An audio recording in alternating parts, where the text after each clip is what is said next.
Mobile কিংবা laptop যাই open করেন না কেন, দেখবেন এক অন্যরকম বিজ্ঞাপন। বিজ্ঞাপনগুলো এতই চটকদার, আপনি একবার হলেও দেখতে চাইবেন। কিন্তু আপনি জানেন না এই বিজ্ঞাপনের অন্তরালে কি আছে। মাদক নিয়ে দেশ জাতি মোটামুটি সোচ্চার, কিন্তু এই ভার্চুয়াল মাধ্যমগুলো মাদকের চেয়েও অনেক অনেক গুণ ভয়ঙ্কর। এগুলো হলো অনলাইন ক্যাসিনো, মানে জুয়ার আসর। বিভিন্ন গেমের মাধ্যমে জেনারেশন টু জেনারেশন ধ্বংস হয়ে যাচ্ছে অনলাইন জুয়া খেলায়। এ খেলা শুধু ছেলেরা খেলে না, মেয়েরাও সমভাবে জড়িত। পরিবার আজ ধ্বংসের মুখে। খেলার মাধ্যমে বেড়েছে মেয়েদের ঘর থেকে পালানোর প্রবণতা।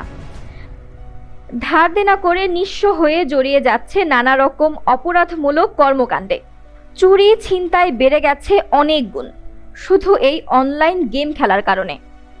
এই অনলাইন গেমের আরেকটি কুফল হলো বিবাহ বিচ্ছেদ, পরক্রিয়ার মতো ঘটনা। এখন প্রশ্ন হলো, আমাদের যারা এক্সপার্ট আছেন তারা কি করছেন?